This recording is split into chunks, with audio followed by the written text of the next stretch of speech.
The illusion of freedom in the age of wealth. Money is loud. But freedom, it's almost silent. It doesn't scream for attention, doesn't show off. It just exists. Quiet. Invisible. But absolute. Yet in this age, everyone claims they're free. They post it. Quote it. Wear it like a badge. But most are trapped. And the chains? They don't jingle anymore. They swipe. They auto-renew. They vibrate on your phone at 2 a.m. reminding you your subscription was successful. This isn't freedom. It's convenience packaged as control. It's luxury disguised as liberty. And it's brilliant. Because the new world doesn't need to enslave you by force. It only needs to convince you you're already free. Freedom today isn't walking away from everything. It's being able to say no when everyone else says yes.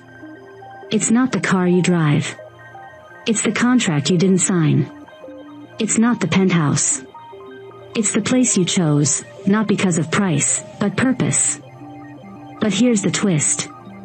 Wealth doesn't guarantee freedom.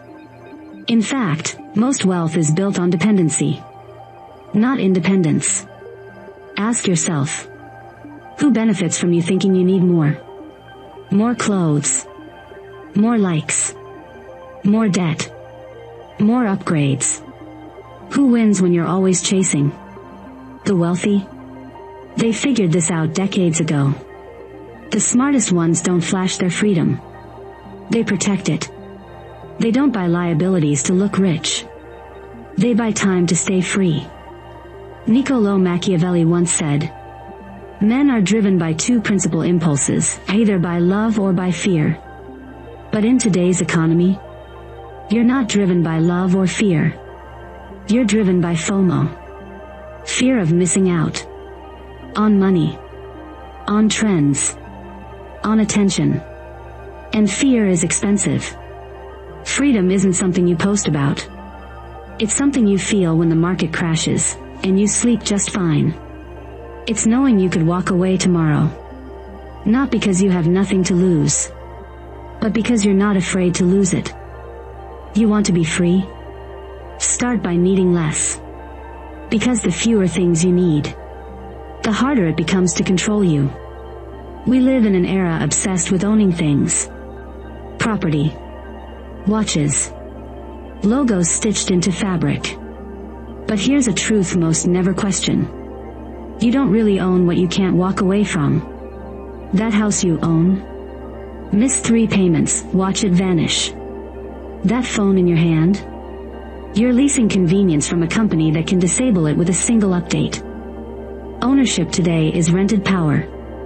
You don't own the system. The system owns your need to own something inside it. Why? Because ownership is addictive. It gives the illusion of permanence, while tying you to permanence's exact opposite, liability. The more you collect, the more you defend. The more you defend, the more you fear losing. And fear, as Machiavelli warned, is what drives the ruled, not the rulers. Centuries ago, wealth was land. Power was territory. Today, wealth is attention. And power? Power is influence without being seen holding the leash. You think you're free because no one's watching you. But in reality, they've just made you believe the leash is a lifestyle. Let's talk about the new ruling class. They're not kings. Not politicians. Not soldiers. They're algorithm designers. Ad placement strategists. Psychology hackers in hoodies who understand dopamine better than your doctor. They know you better than your parents do. And they feed you just enough validation to keep scrolling. Just enough outrage to keep reacting. Just enough hope to make you spend. And while you're chasing that next like, that next drop, that next win, they're buying real power. Power that doesn't flash. Power that doesn't beg. Power that quietly buys the future while you're financing the present. Machiavelli once observed, "The wise man does at once what the fool does finally." You want freedom? Start acting like time is your capital, not money. Because every hour you trade for things that don't free you, is an investment in your own prison. Here's a test. If your lifestyle requires a job you hate, you don't own your life. You rent it. And your landlord is fear. Fear of falling behind. Fear of being judged. Fear of not being seen as successful. They call it hustle. They call it the grind. But if the road to wealth costs you your peace, it's not wealth. It's a trap with better branding. You want to escape. Forget the fantasy of owning more. Focus on building things no one can take away. Discipline, strategy, network, skills, peace of mind. Those aren't liabilities. They're weapons. Weapons against a world trying to sell you your own cage. Because in a society built on consumerism, true freedom is anti-fragile. It gets stronger when tested. It doesn't panic in recessions. It doesn't flinch when trends shift. It remains. So ask yourself again, what do you truly own? And what owns you? They tell you to play the game. That if you work hard, follow the rules, keep your head down, you'll be rewarded. But here's the problem. The game was never designed for you to win, just to keep you playing. And the most dangerous players aren't the cheaters. They're the ones who realize the rules are optional when you own the board. They show you billionaires as role models, but hide the buyouts, the lobbying, the loopholes. They tell you anyone can make it, but won't mention that access is now a luxury. Information is currency. Connections are power. And the average person? They're given noise, distractions, filters. A feed curated to numb ambition, not fuel it. So what do? Burn it down? Walk away? No. You outthink it. You outlast it. You learn the system so well that you can escape it without being destroyed by it. Because rebellion without strategy is just noise. And revolution without knowledge? That's just another form of slavery, wearing a different uniform. Machiavelli said, "It is better to be feared than loved, if you cannot be both." But in today's world, neither is sustainable. The truly powerful today? They're not feared or loved. They're invisible.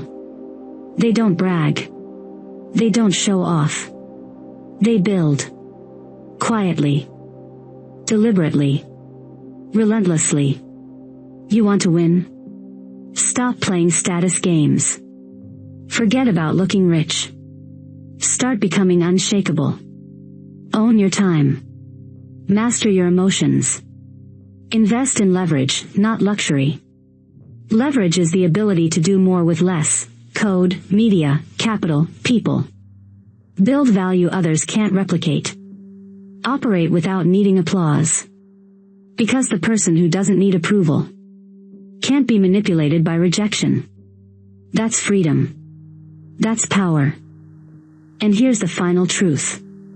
The most dangerous man in any society is the one who has nothing to prove and everything to protect.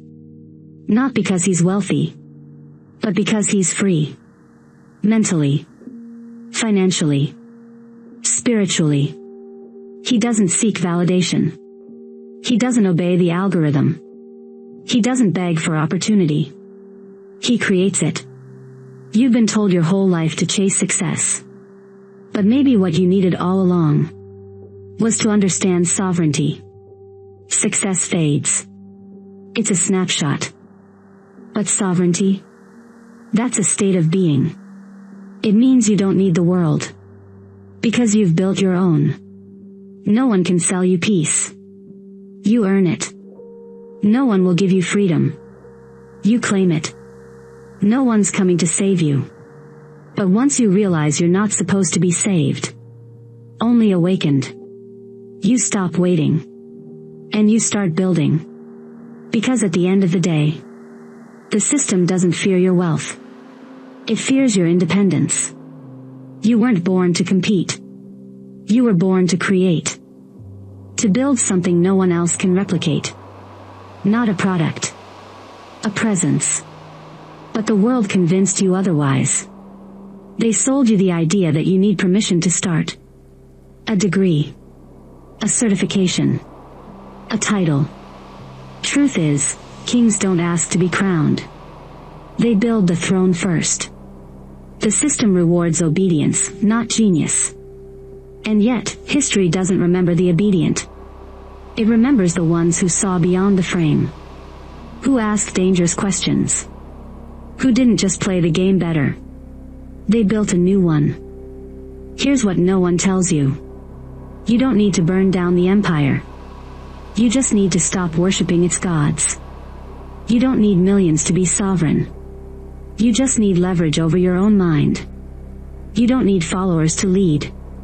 You need clarity, and the courage to walk alone until others find you. Think about the world right now. We have more tools than any generation before. More access. More knowledge. More opportunity. Yet most are still mentally broke. Not because they lack intelligence, but because they never learned how to think outside the system that raised them. Want to win? Build your own kingdom. Start with discipline. Add vision. Surround it with strategy. Then defend it, not with ego, but with principles. Your kingdom isn't made of gold. It's made of boundaries. Of mornings no one sees. Of habits no one applauds. Of values no one can corrupt. You won't be rewarded for this at first. They'll ignore you. They'll doubt you. They'll question you. Let them. Because when the dust settles, they'll realize. You were never trying to impress them. You were trying to free yourself. And that's what makes you dangerous. Freedom isn't a destination. It's a discipline. And every day you wake up and choose clarity over chaos. Ownership over blame. Silence over noise. You build power. Not the kind that shows off. The kind that lasts. Final thought. You don't need to change the world. You just need to stop letting it change you. Start small. But start uncompromisingly. Because one day your consistency will look like genius. And your discipline will look like destiny. Now listen. If this message resonated with you, don't let it end here. Subscribe. Follow. Share it with someone who needs to hear it. We're building something different here. Not just content, a mindset. Not just a channel, a movement. And if you're watching this, you're already part of it. Keep building. Stay sovereign, and never trade freedom for familiarity.